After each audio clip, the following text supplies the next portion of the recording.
Hey guys, welcome to episode 4, the Backstage Pass live stream. Loads to get through today. Usual Q&A as well. So anything you want to ask about anything that I'm going over from the last sort of couple of weeks, actually, it's been a videos, drop it in the box and I'll get back to you. Also, if there's anything else at all to do with home studios and recording, drop that in the box too, and I'll get back to you. So busy couple of weeks. Apologies, this one hasn't been advertised, but I wanted to hop on and keep these live streams regular. So I've got a little bit of time right now, so I wanted to just go over some of the stuff that I've been looking at. And this week, I'm just going to be talking a little bit more about. I have to disconnect this, I think, to show you a little bit more about this, which is Easy Audio's X Jam. And also talking about humanizing MIDI, making MIDI sound more real. This little pad, I mentioned this in the last live stream and obviously done a video as well with this on the channel. If you've missed those things, this little pad's super cool. It's about £80. And these pads are solid as a rock. They're really, really, really rather good. It's like a mini MPC. If you've ever used an MPC from Akai, they feel incredibly solid. Love the pads on those things. That's what this thing feels like. It's great. Slimline. It's got a very, Mac users are going to be super pleased with that. It looks really nice alongside your keyboard on the desk. Really discreet. And it's not like crazy over the top with, I don't know about you, often I find with these sort of endless knob controllers, I tend not to really be too fussed about syncing all those things up and find them a bit fiddly. It's the pads that I'm really interested in, so it's kind of nice that there's not too many like nutty bells and whistles on it that you have to worry about. So very, very, very easy to set up. Really easy. Comes with some software and all that stuff, but it just worked off the bat, which is, I think, what most people really want. Certainly what I want. So really neat thing, the X Jam pads. They do some keys and stuff as well, which I'll have to share with you at some point. A nice little series up from Easy Audio. But I was also talking about humanizing as well, which I'll get back to in a minute. Just want to let you know what else we're talking about in the live stream. Looking at some new plugins that have landed in Lander. If you follow this channel, you know I love Lander Studio and work with them, sharing to you a lot of what's going on in Lander Studio. Incredible value, Lander Studio, and the more plugins and stuff they keep adding to it, the better it gets. But I'm just looking right now. They've literally, I think last week, dropped a load of plugins from Beat Skills, which look really cool. Lots of drum machine bass stuff. There's one called Flashback, which is like it's like based on lots of 80s sounds. So I'm really looking forward to having a play with that and sharing that with you. But more specifically, I'm looking at some of the Audified and talking about some of the Audified plugins in this live stream. I've used a couple of them. I've used Mix Checker before, their smaller version, which I think is really cool. But you've also got Mix Checker Ultra now available, which is like, if you don't know what it is, it's basically simulates different listening environments. So it might give you a phone, it might give you a car, or beatbox, all this kind of stuff, and it gives you the attempts to give you those sounds through your speakers. Very cool. The simple version was great. The Ultra looks really cool. So that's also landed in Land. And the other plugin which I checked out, which I mentioned on this video, is their Galleon and Kruger bass amp sim, which is super cool. I'm a bit in love with that. Well worth checking out. It's great because it's in Lander Studio. So if you're with Lander Studio, great, go and get it right now. If not, still recommend going and check it out from Audified. Try a free demo because it's very cool indeed. I've done a couple of mixes since then, working in here, and it's just leveled up the bass. And I haven't really had to do too much to the bass. So great plugin. It's just got well, it might sound a bit naff, but it's got a pro sound about it. Hang on, I've just activated my webcam. If I lift my hand, it starts tracking me. Still haven't got used to that, so I've got to keep my hands down. Right, so there's that. Budget mics, I'm gonna be talking about a bit today as well. You can see one of them just there, which is CAD's E100SX, the Equitech and Tech Zone. I know it's an awful name. You can't quite see it's out of shot. Hang on, I've got two mic stands here. Okay. It's an easier way of doing this. That. So that's Tech Zone's TZ Stella X2, also not a catchy name. Really cool mic. We'll talk about that in a bit. Little bit of a chat about Lander's mastering plugin as well. It's a bit of a Lander week this week. And I did a video just showing how you can use it in a different way to kind of A/B where your mix is going and to help you as a mix assistant. It's a great way to do it. And I've worked with not just the Lander plugin like that, but also AI mastering like that for years, where I think a mix is done, I'll then get it up on the mastering platform, listen to the master, and think, okay, well, how does the master sound? Because often you're comparing your mix to mastered references, so that can also be really handy too. But it's very handy with the mastering plugin, even with the basic mastering plugin, because it'll get you in that ballpark area really quickly. It's just really easy to knock that out and then compare the two, your DAW and your mix reference. So loads to get through. As I say, if there's anything you want to ask, drop it in the box. Any questions at all, any mixing related stuff, any studio related stuff, mic stuff, gear, whatever you like, put it in the Q&A and let's talk. So let's start off with humanizing MIDI and how you can make MIDI. I mean, that's the sort of plague really of MIDI. MIDI's just wonderful. Hang on, I'm gonna have a slug of tea. Yeah, MIDI's just such a cool thing to work with, and can set you free in so many ways. But one of the downsides is, and particularly like with drums, it can sound just a bit fake. If you're trying to use electronic drums, for example, then it might not matter so much. But if you want a realistic drum sound, MIDI can be a bit of a killer sometimes. Thinking like snare rolls is such a great example of which I used in the video.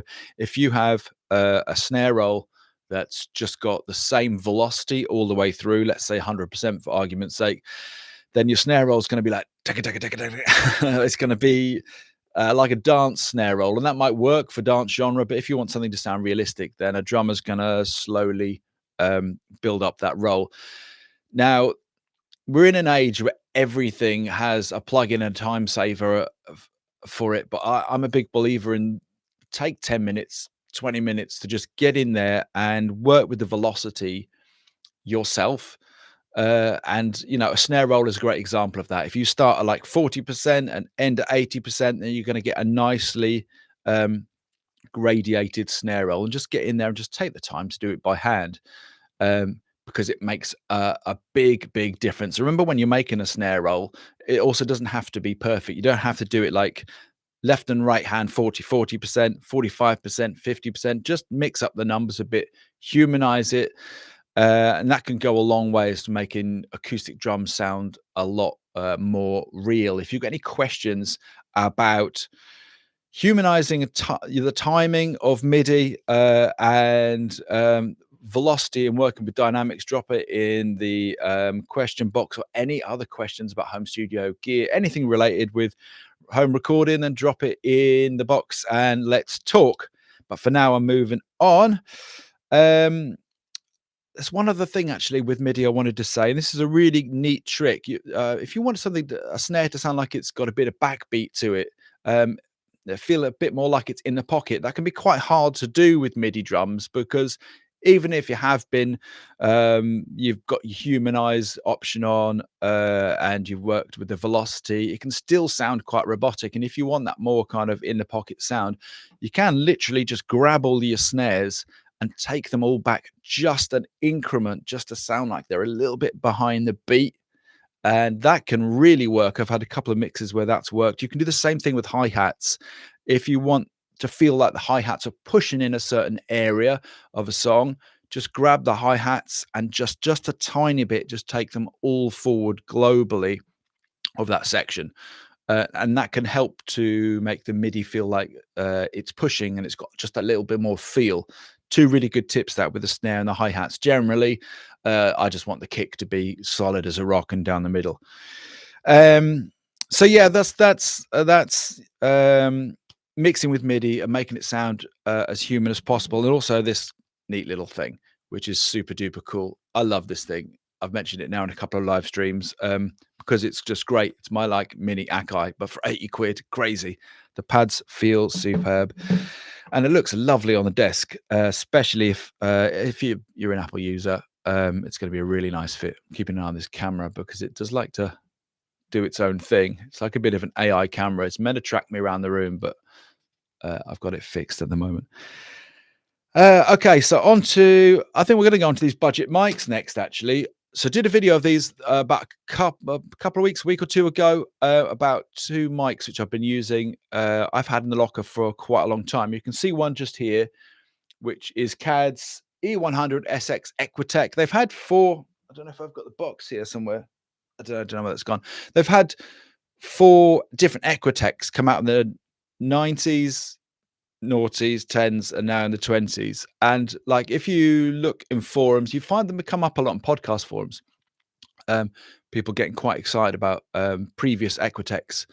I think they were originally all made in USA. Now I think this one's cheap. I think this one's made in China. I'm not sure if, like with the Tech Zone, it's American parts assembled in China. That would make sense, I think. But I'm not sure. I'm not sure with the CAD. I know this is, which is a good thing to look out for, actually, if you're looking for on the cheaper end of mics, but you want something a little bit. We'll get onto this one in a minute. A little bit better quality.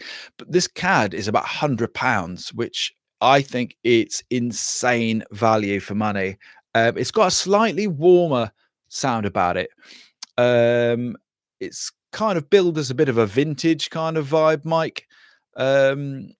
But I was using it on a recent recording, and the reason I was raving about it just recently was because it just tends to work. I don't entirely know what the sort of special beans are that it has, but it just seems to slot into a lot of mixes that I work with. And then I'm looking at like 3, 4, 5, £600 mics, and they're just not quite working. And this is pretty much usually in busy mixes. And this little mic just seems to, I grab for it if nothing's working. I grab this, and then it's 9 times out of 10 like, oh, the little CAD's done the job again. It's a really cool looking thing. I'm not going to pull it down right now. You can see it from there.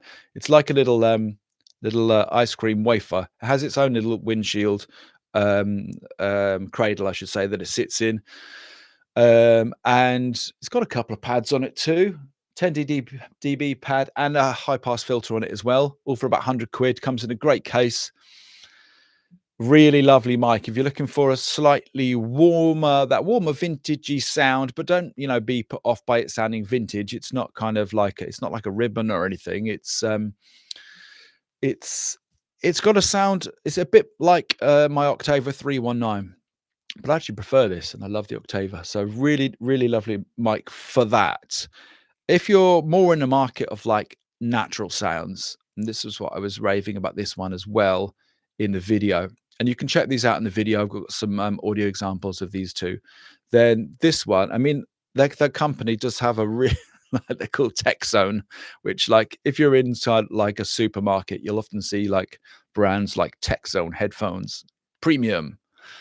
It's got that kind of feel about the name, but don't be put off by that because it's a really cracking mic. This is the Stellar X2. They do a few. They do a darker mic as well, which again is kind of labeled as being more vintage like that, which I haven't tried.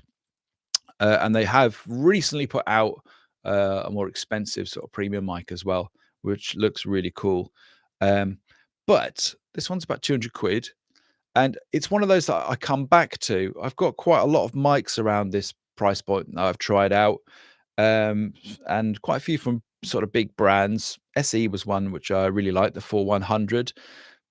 But I always end up choosing this one. and that is more for that typical natural detailed um, condenser sound. And this does that really, really well. I mean, every mic reviewer, if they like a condenser, usually goes, "Wow, it's really got that Neumann vibe."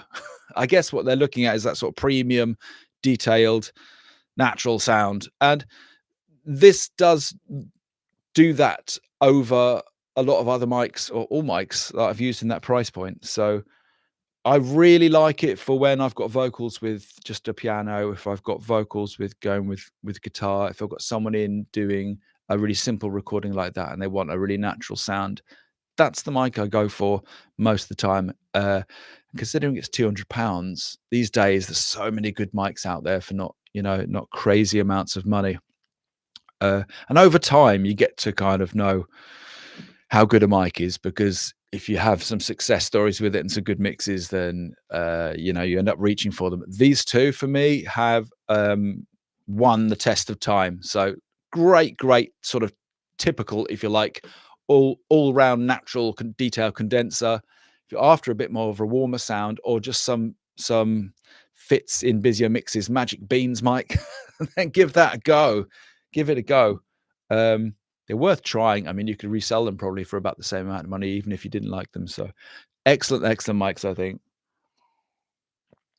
From really obscure names, I know in the UK, there's a distribution isn't so great for, I'm pointing at that one, but meaning this one, Tech Zone, but they're about, I think they're out on Amazon.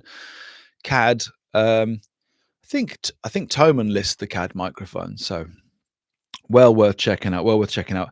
On to just a reminder: if you've got any questions about your home studio, anything at all, mixing, mastering, plugins, just want to say hi. Feel free to drop it in the box. It's always nice to hear from you guys. Anything at all, any questions about anything I've been talking about recently or what I'm talking on this live stream today, then drop it in the box just there. But for now, I'm going to move on to a few of these plugins which have landed in Lander. I was talking about them at the top of the video. Audified's plugins, the Gallion and Kruger bass amp, which is just awesome. I love it. If you're looking for a really decent bass amp sim, I mean, I don't know, that's probably not really high on everybody's kind of plugin shopping list. But what a plugin, and it just made everything in the mix I was working with recently just all come together. I did a video on that, so you can take a listen to what that sounded like. But I've just finished that mix off yesterday, and yeah, that bass amp sim really made such a large difference. Really worth checking out. It's available in Lander's Studio. You can go and check it out. I assume most plugins these days you can demo for free, so you can try it for free from Audified.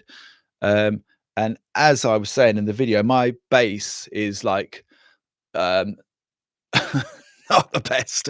I've had this bass. It's from a I don't I mean, is it from a company called Manhattan? Was there ever a company called Manhattan? I don't know. I think it was like a stock, a bit like what Stag is these days, bit of a like the cheapy brand. If anyone remembers Encore guitars, let me know. Or any other cheapy guitar brands you can think of that you sort of quietly love. But this one was called Manhattan, and nobody I've ever met ever has ever come across another Manhattan instrument. Um, and it's built like a tank. It's three massive big chunks of wood. It's like a jazz bass, but it's so heavy. It's the most bizarre thing to play, but I'm just so attached to it. But it sounds incredibly woody, DI'd. It doesn't have much of a sound to it. But then I ran it through this G&K plugin from Audified, and then it was just like, bang! This sounds absolutely awesome. Which genuinely really shocked me. And I've tried loads and loads of plugins, especially since doing Real Home Studio, and it's just nice to have a nice surprise. So really good bass amp sim. And they also have, which I'm checking out this week, if I just bring this up on Lander, yeah, there's a bunch of Audified plugins in here actually. But they also they've got saturation, blah, blah, blah, blah. So looking for here an EQ mix checker. There we go. So they've also got their mix checker ultra. So I checked out their like basic mix checker a couple of years ago. If you don't know what that is, it's like a plugin which you can put it on your mix bus and then it's going to simulate different environments. I think the ultra has like loads, I think like 100 or something. So it's like phones, tablets, I don't know, car, back of the bus, I don't know, loads of different environments, and it will simulate them for you, which without without without having to move from your seat. Morning, Trust. How you doing? How are you this morning, Monday morning? Thought I'd hop on a live stream. Let's talk home studio on a Monday morning. Yeah, so it's a cool thing. It's a really cool concept. I mean, ultimately, you're still listening through your same speakers, so it can never be completely like the same, but it's got to help. And I think there's two camps with that plugin. Some people are like, I'd rather just do the car test and stick it in the car, and or stick it on my headphones or something. And then for other people, they find it super, super handy. So I'm looking forward to seeing how I get on with that. I like the concept of it. I mean, there's so many different things people can listen to. I mean, there's only, I don't know how you feel about this, but I feel like when I'm mixing, there's only so many things that you can do. I mean, you could literally spend otherwise a year just mixing one song. I kind of, how much referencing do you want to do? I'll kind of do this, do a car, maybe check on my phone. I think the phone thing would be handy. Saves having to run it out to a beatbox or anything like that. So a cool plugin. I'll be checking that out this week as well. And there's also, just quickly, also in Lander, they've dropped a whole bunch of beat skills plugins, which I think are all like boomboxes and drum machines and a lot of 80s stuff. And so a whole lot of new plugins in there, which is kind of exciting. So I'm going to go and check that out this week. Any questions at all? I've just got one here from Joss. My bass is in a shocking state. Sounds great. I think does everybody have like, nobody wants to change their bass. We get attached to those basses, flat wound strings. Nice. Yeah. Jazz bass copy. One pickup works. Yeah. I'm going to lean over and show you mine now. God, I have to be careful. It weighs an absolute ton. Okay. Here's my Manhattan bass. So, yeah, I think it's 4 pieces of wood. 4 pieces of wood. They sort of, and there was literally like no attention to what pieces of wood. So no effort made whatsoever to kind of hide that fact that they just slammed it all together. It's so heavy. There's no way that you'd want to play this on stage. Yeah, all the knobs fell off ages ago. Both my pickups still work, although I think they don't really sound that dissimilar. There you go. There's the Manhattan logo. What a trooper. No, I must have had that for over 30 years. I remember going into the shop. Yeah, love the foam. You've got to have a bit of foam. That's the one thing, recording any bass. I swear by that. Got to put a bit of foam, stop some of that sustain. Good secret weapon, that. I remember going in and I bought, it might have been a digital 4-track or it might have been a tape 4-track, can't remember. And I remember I had about £100 left and I was like, I need to get a bass as well. I was like kitting out my first sort of little studio back in the 90s. And he went, it's all right, because it's bass, recording bass. Nobody cares. Just get the cheapest bass. I think maybe we all feel like that a little bit with the bass, especially if you're a guitarist. It's kind of like, well, it just kind of fills that hole. But I think the right way round to go is cheaper bass, get a decent plugin, having used this G&K plugin for Audified. It just blew me away how good it can make that bass sound. So go check that one out for sure if you want to up your bass sound. That's cool. I'm glad I'm not the only one with a bass in a shocking state. But I think they play on so many records after a while that you've done that you get attached to instruments. My friend, very kindly last year, he sent me a few things because he was having a clear out. he sent me this because he was like, "This is horrendous," and this is a Stag. If you're not familiar with the Stag brand, they're very much on the budget side of things. Like Stag strings are pretty awful. Some things they do are like really good value, and then some things not so much. But this, I use this on that last recording, which I was talking about these mics on, and I really really like the sound of it. It's like got a really nice chewy sort of Les Paul sound about it. So, it's just got a new set of strings. I just set it up and I'm really fond of it. But the problem is playing it because I'd never played a V before. If you've never played a flying V, really awkward. Definitely, especially in the studio, it sort of has to sit in the middle of your crotch with one of the Vs. And yeah, I don't look particularly cool. I'm like the most unlikely person to have a flying V ever, but it sounds nice. If it sounds nice, use it. Okay, where were we? Any questions at all, by the way, on this live stream? Anything you want to talk about? Anything you want to share? Just drop it in the box. And let's move on to yeah, Landers, using Landers mastering plugin. This was pretty cool. So this is what I was doing last night, was just A-Bing using the mastering plugin. Years ago, I used to take a mix down, stick it on a site like Lander, and then listen to how that master's sounding, referencing against other masters. That's something I always used to think is like, I know that you need to get, the aim is to get the mix sounding. If you get the mix sounding as good as a master of from a pro studio with a pro band, great, you're absolutely laughing. You know that the mastering doesn't need to do much at all. That's always the aim, right? But it's kind of nice to know, if you run it through the mastering process, what it's going to sound like at the end of it when you're comparing the two, if that makes sense. If I'm referencing my master with another band's master, that kind of makes sense. That's where I love using Lander's mastering. But back in the day, it was a bit of a fuss because you'd have to take the mix down, you'd have to upload it to Lander, and then you'd have to download your master, and then you'd compare the master with your reference masters. All a bit of a fuss, really. That's what I like about the mastering plugin. There's two different mastering plugins. There's a basic and a standard, and a more pro one, more bells and whistles on it. But it's a nice way to work because you can stick it on your mix bus and you can just A/B it throughout the whole process.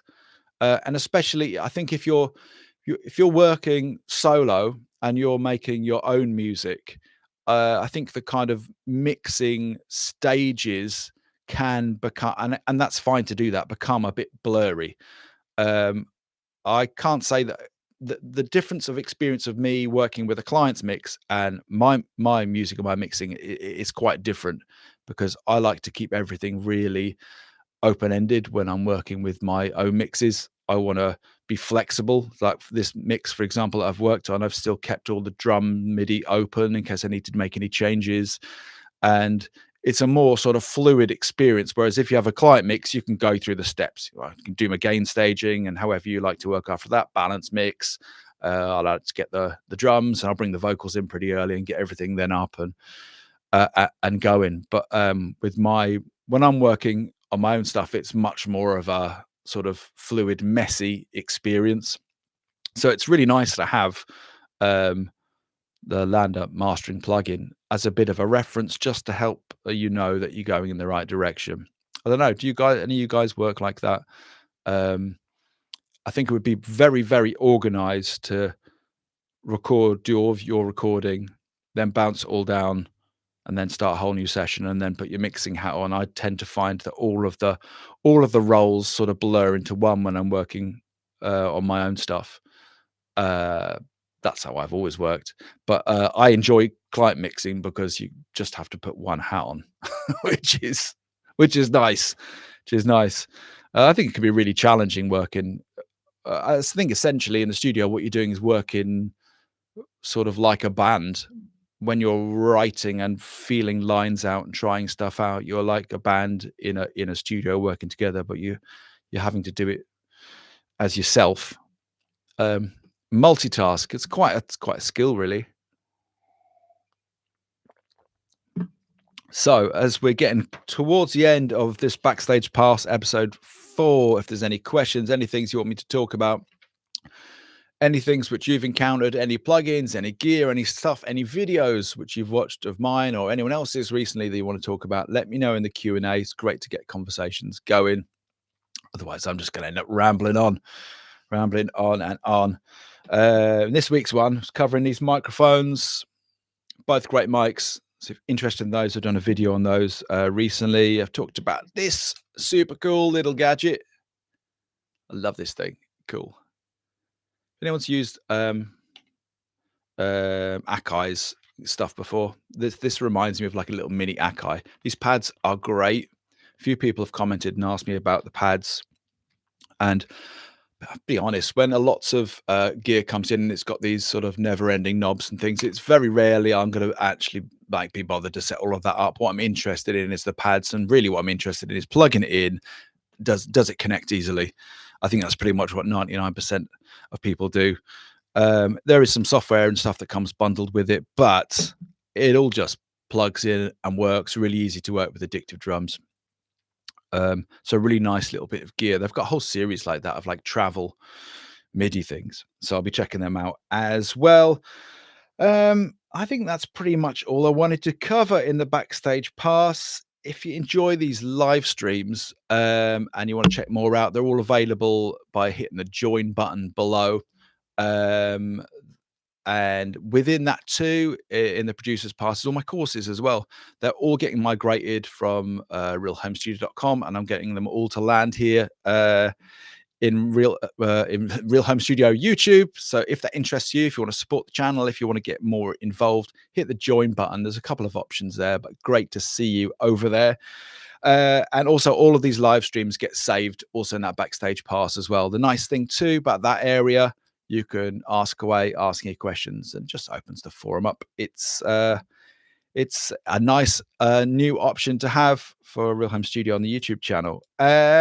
I think that's it for now, guys. If there's no other questions, I'll give you a couple of minutes just in case you want to drop anything in. I'm going to wish you a really good week, because here we are at Monday morning. I've got so much going on at the moment. It's busy stuff. I still haven't fully sorted out all this yet. I've got some new acoustic treatment coming, so I've sort of had these panels up. Got some bass traps there, which I don't know where to put them at the moment. This is a really interesting shaped room. It's a lovely room because I've got so much space. But it's it's a bit chaotic at the moment. It's a really interesting room because it's centralized. It's a converted attic. It's centralized by a chimney breast, and then it sort of all comes down at angles. So there's loads of places to put stuff. I'm not quite sure what's happening with the sound, but the best thing, which I've mentioned in other videos, from moving from a small room to a large room, is just having air from around the speakers and space. There's a good, maybe about a meter before the back wall hits the speakers. And I love that. I loved that in my last attic that I worked in. In the little rooms, I found them so challenging, which I've worked in the last sort of 6 months. I had to relay the flooring in here. So took a while before I could actually move in and use this room. But yeah, see, I told you I could run on. Okay, I haven't got any more questions in there. So if you've got anything more to ask, let me know in the Backstage area. You can join that by just hitting the join button below. If you want access to the courses, grab a producer's pass. I think that's $4.99 a month. That gives you access to, at the moment, 2 courses. There is Channel Strip 101, which is a full walkthrough mix course using just the channel strip. So it's talking about EQ, sort of quite broad artistic EQ moves, and we're looking at compression and saturation, everything you're going to do in a straightforward analog style channel strip. It's a great way to work. I love this course. It's my best selling course. It's available for you right now. It's $4.99 a month, just in the producer's pass, plus a whole bunch of other YouTube perks and access to all the saved live streams too. Good question I've just seen come up there from Just. I'll answer that in a second. But I actually followed that course doing one of the mixes recently, because it was for a couple of clients. That's why I ended up recording one of these songs again. So I did it step by step, and I love it. That's the way I love to work. That's why I made a course out of it. And also at the moment in there is also 10-Step Pro Vocal as well. Great course, that one. If you want to get better sounding vocals quickly. Frequencies that I cut when recording acoustic guitar. Well, ideally none. Because for me, like the more natural an acoustic guitar can sound, the better. So a lot of the work's done with the miking. Problems with my oh, brash and metallic. Yeah, FS3. Is it one of those like thin body acoustics? Let me know. Because the Yamaha, I used to have a Yamaha, but they're like dreadnoughts. The dreadnoughts are, I've always found really nice to record. It depends a bit on the shape. I've got one acoustic here, which can be a bit brash and metallic, which is okay if it's going in, say, a double track and it's in a busy mix. But if it's red label, like the 60s folk guitar, okay, I'm not too sure. I know what the 60s folk guitar, maybe like a parlor, so like quite a small shape. I'm thinking parlor or like the orchestra kind of size. I guess heavy strings might be. I would maybe look at before EQ. Always trying to think, before it gets to mixing. But if it's harsh, you can use a low pass filter and just dial that back. Oh, hang on, I don't want to move my mic. My mic starts bleeping at me if it detects my hand. I've got to change that. Yeah, high pass filter. You can dial that back until you can hear some of the harshness dissipate. Tape. If you're not using a tape plugin, I really like J37 from Waves. It can be a bit on the aggressive side. It's great on electric. You could try that on the acoustic. Certainly to tame harshness. Soft Tube have a more subtle tape plugin. Might be worth a try. But any tape, I'm trying to think. Freebie tapes. I think there's one on Analog Obsession that's in their Neve channel strip. I think there's a tape knob in that, so that would be a free option to try. But yeah, I do really like J37 on guitars. But yeah, if you haven't done already, if you can tolerate heavier strings, that could help with harshness. Yeah, or using a low pass filter, just dial it back until you feel that it's. Did that help? Have you tried all of those things? Let me know if there's anything new there. I certainly find I've banged on quite a lot about, it's actually downstairs, my J45 copy. That's sort of made me rethink acoustic guitar recording, because I used to struggle with I've got a vintage there, which isn't a particularly expensive guitar, but I like it. And it's really nice old wood now. I've had it for about 15 years. But it's thinner. It's not that dreadnought sound. And on its own, it would sound a little scratchy. Oh, Klanghelm saturator. Yeah, cut at 4K. Yeah.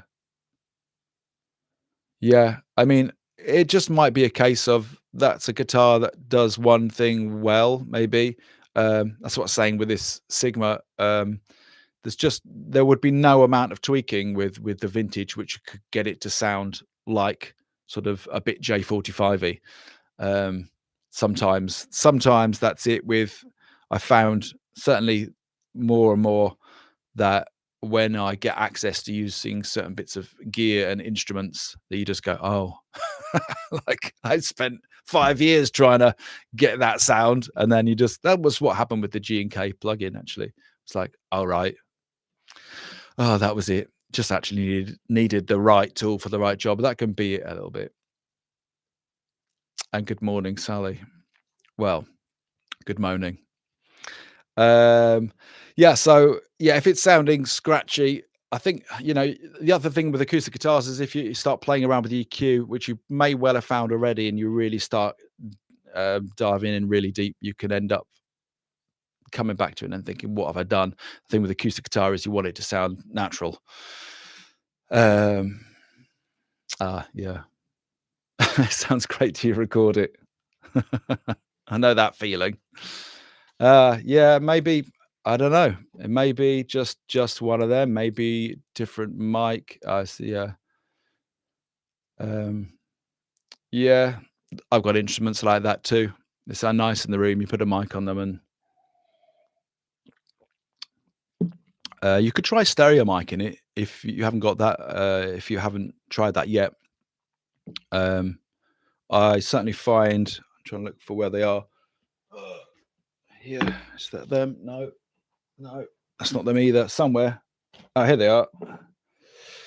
Got a couple of these Lewitt matches, which are quite inexpensive, but because you can play around a little bit more with the stereo field, you can bias and get in and find the sweet spot of where the low end is.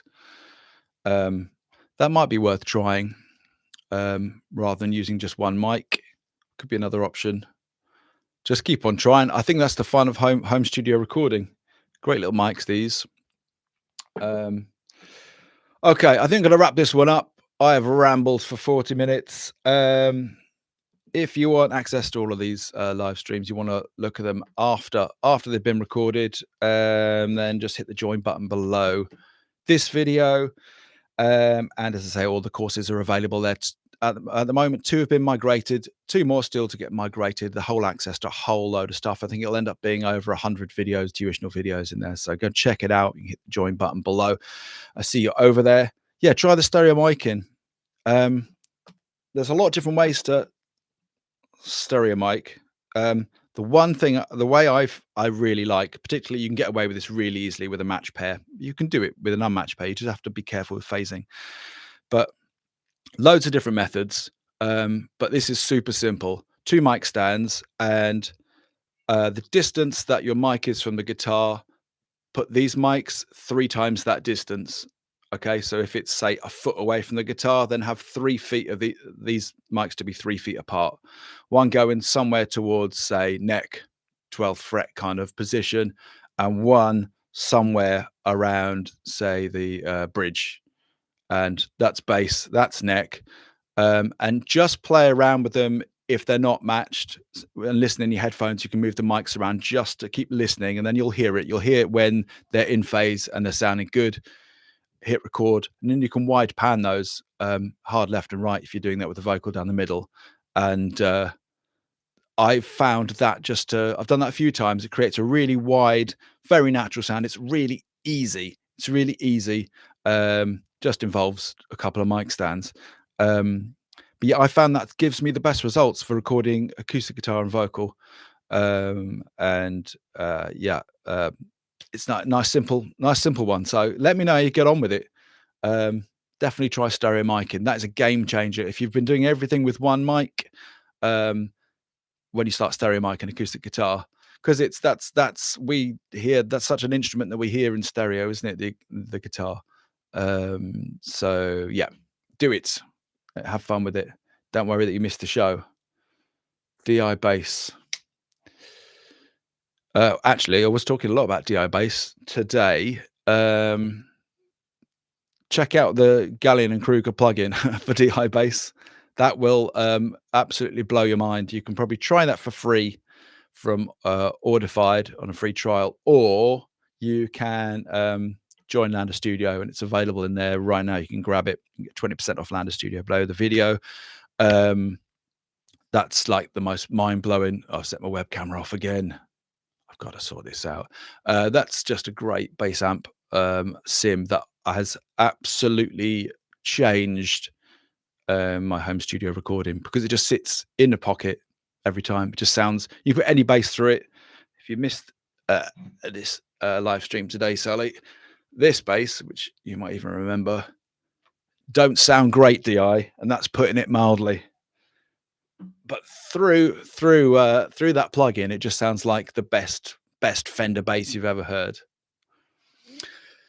Yeah, stereo micing, definitely game changer, absolute game changer. And if you have luck just with that, let me know how that goes. If you get if you get the scratchy Yamaha to sound good, stereo mic in, yeah, because you just play around with that. Good stuff. Okay, guys, have an absolutely brilliant week. I wish you well if you're in the studio recording, producing, whatever you're doing.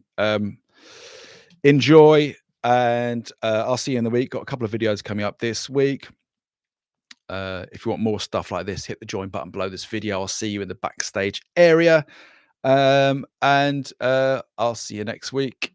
If you've got any Q&As or any questions, I'll make sure that I advertise the live stream for next week so you can hop on and get them in nice and early. Take care, and we will speak soon. And I'll see you on the other side in a few videos later on in the week. Have a good one.